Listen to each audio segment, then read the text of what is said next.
السلام عليكم ورحمة الله وبركاته. أهلا بيكم معايا في فيديو جديد من وي. فيديو النهاردة إن شاء الله هشرح فيه معاكم طريقة عمل مفرش النجوم باستخدام نجمة بسيطة وسهلة وباستخدام كمان بقايا الخيوط.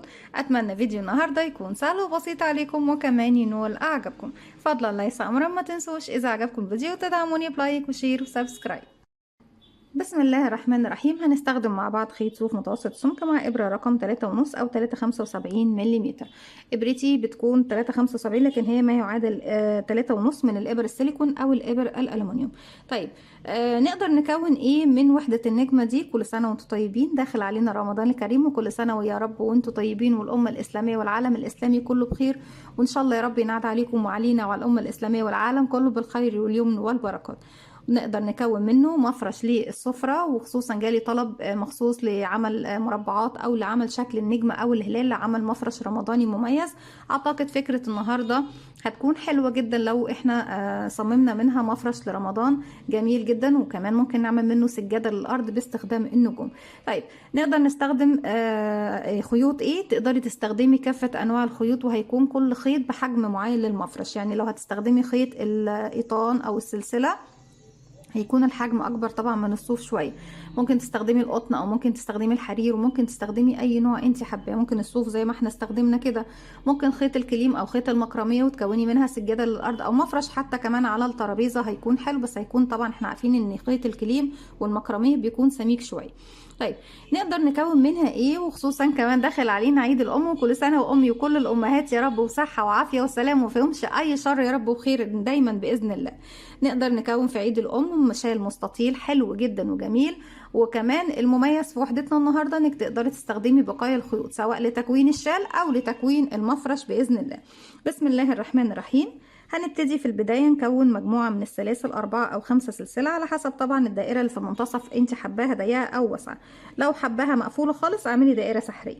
بسيب مسافة من الخيط والف الخيط حلقة على الهواء، بدخل داخل الحلقة اسحب الخيط واخرج منها. طرف الخيط بشده بقى في عقدة البداية. هبتدي اكون سلاسل. ازاي بكون سلسلة؟ بيكون عندي الابرة حلقة. بسم الله الرحمن الرحيم. الف خيط واخرج منها. 1 2 3 4 5. هسيب الاربع سلاسل الاخيرة واروح للسلسلة الاولى وبدخل في الحلقة الامامية، اسحب الخيط واخرج منها، ومن الحلقة اللي عندي على الابرة بغرزة منزلقة. خيط البداية بجيبه ظهر السلاسل، وبعد كده ببتدي داخل السلاسل اشتغل 12 غرزة نصف عمود. طيب، انا هرتفع سلسله واحده بس وهعتبرها مجرد سناده توصلني لارتفاع مقارب للغرزه اللي انا بشتغلها اللي هي نصف العمود، لكن مش بعتبرها حاجه خالص عندي، يعني هي لا شيء. وابتدي اشتغل 12 نصف عمود. ازاي بشتغل غرزه النصف عمود؟ بيكون عندي على الابره حلقه، بلف لفه واحده اصبح معايا حلقتين، بدخل فراغي اسحب الخيط واخرج. معايا على الابره 1 2 3 حلقات، هسحب الخيط واخرج منهم التالتة. 1 2 3. كده اول نصف عمود. كمان مره 2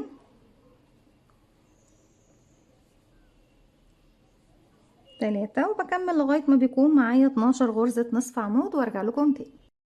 في نهاية السطر أصبح معانا 1 2 3 4 5 6 7 8 9 10 11 12. في رقم 12 اللي هي طبعا الأولى بالنسبة لي، بنزل تحت حرف الفي، أسحب الخيط واخرج من تحته من تحت الحلقه اللي عندي على الابره بغرزه منزلقه. بعد كده قفلت السطر ايه رقم 1.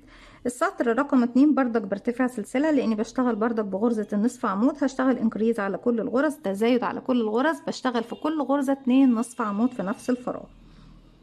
اول فراغ عندي كده 1، كمان مره انكريز 2، الغرزه اللي بعدها رقم 2 1، كمان مرة 2، الغرزة اللي بعدها رقم 3 1، كمان مرة في نفس الفراغ 2، وبكرر دوت انكريز على كل الغرز لغاية ما اوصل، يعني تزايد على كل الغرز لغاية ما اوصل لنهاية السطر. هكمل وارجع لكم.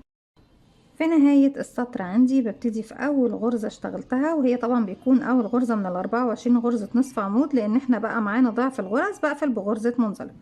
ابتدينا ب 12 وعملنا تزايد على كل الغرز، بقى معايا 24. ابتدي ارتفع سلسلة وفي نفس المكان هشغل غرزة حشو. ازاي بشتغلها؟ بيكون عندي على الابرة حلقة، بدخل فراغي اسحب الخيط واخرج. معايا كده على الابرة حلقتين، هسحب الخيط واخرج منهم. بعد غرزة الحشو اللي اشتغلتها هبتدي ارتفع 6 سلسلة. بسم الله. 1 2 3 4 5 6. هسيب سلسلة من الستة دول واروح للسلسلة رقم 2، وبعد كده ابتدي في الحلقة الخلفية بدخل اشغل غرزة حشو، اسحب الخيط واخرج. معايا حلقتين بسحب الخيط واخرج منهم الاتنين. الغرزة اللي بعدها غرزة نصف عمود. الغرزة اللي بعدها غرزة عمود بلفة. ازاي بشتغله؟ بيكون عندي على الابرة حلقة، بلف لفة واحدة بقى او حلقتين، بدخل فراغي، اسحب الخيط واخرج. معايا 3 حلقات. في النصف عمود انا كنت بسحب من 3 حلقات، اما في العمود بلفة بسحب من حلقتين وارجع اسحب من حلقتين. الغرزة اللي جاية غرزة عمود ب2 لفة، يعني بلف الخيط على الابرة 1 2، بلف مرتين الخيط على الابرة بالاضافة للحلقة الاساسية بقوا 3 حلقات. بدخل فراغي، اسحب الخيط واخرج. كده بقوا 4 حلقات على الابرة، هسحب الخيط واخرج من حلقتين، اتبقوا 3، هسحب الخيط واخرج من حلقتين، اتبقوا 2، هسحب الخيط واخرج منهم. الغرزة اللي جاية عمود ب3 لفة، يعني بلف الخيط 1 2 3 على الابرة بالاضافة للحلقة الاساسية بقوا 4 حلقات. بدخل فراغي، اسحب الخيط واخرج. كده بقى عندي 5 حلقات على الابرة. اسحب الخيط واخرج من حلقتين، ارجع اسحب من حلقتين، ارجع اسحب من حلقتين، ارجع اسحب من حلقتين، وبكده بكون وصلت لنهاية العمود ب3 لفة. طيب الفراغ الاول اللي احنا شغلنا في غرزة حشو انا مش هشتغل فيه حاجة تاني، وهسيب بعد منه 1 2 3 ورقم 4 بدخل واشغل غرزة حشو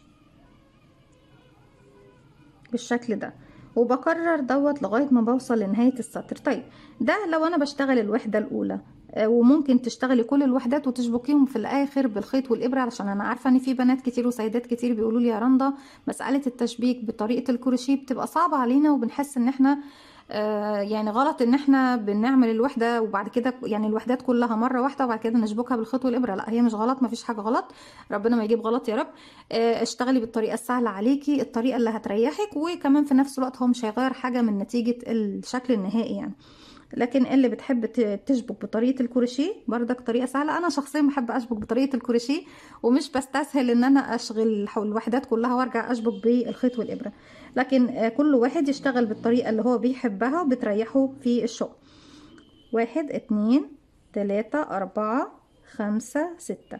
كده بعد ما اشتغلت ال6 سلاسل، قبل ما هبتدي بقى اروح اشتغل غرزي، بجيب الوحده التانية اللي انا هبتدي اشبك فيها خيطك يكون لفوق، ونجيب النجمة اللي قصادي دي من ظهر النجمة، من قمة اي مكان فيهم، اي ضلع من ضلوع النجمة ببتدي ادخل من تحت الشغل كده، اسحب الخيط واخرج. كده معايا الابرة حلقتين، هسحب الخيط واخرج منهم كأني شغلت غرزة حشو.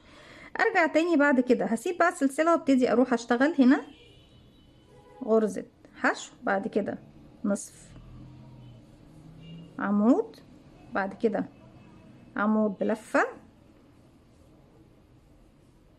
بعد كده عمود ب2 لفة،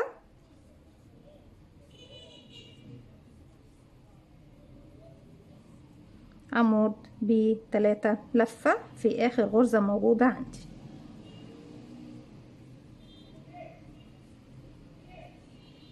نرجع عندي هنا من تحت، هنا الفراغ اللي فيه الحشو ماليش علاقة بيه، بعد من بعد منه 1 2 3 وفي رقم 4 بشغل غرزة حشو اقفل بيها المكان ده زي ما احنا شايفين. انا كده شبكت كده ضلع من ضلوع النجمة وانا شغالة، يعني انا وانا بشتغل السطر بتاعي خلاص الاخير ببتدي اشبك كل الوحدات ببعضها زي ما احنا شايفين. طيب كل وحدة بتتشبك في الوحدة التانية في النجمة التانية في ضلعين، باخد ضلعين من النجمة. نكرر تاني 1 2 3 4 5 6. قبل ما ابتدي اشتغل الضلع النجمة بتاعي، لا بجيب بقى الضلع الخلفي ده، باجي من المنتصف هنا اسحب الخيط واخرج معايا كده على الابره الحلقه الاساسيه والحلقه اللي سحبتها، هسحب الخيط واخرج منهم هما الاتنين، وارجع بقى اشتغل. انا ما برتفعش حاجه هنا خالص، انا كده كده عامه بسيب السلسله الاولى وبروح اشتغل حشو نصف عمود، عمود بلفه واحده، عمود ب2 لفه، عمود ب3 لفه.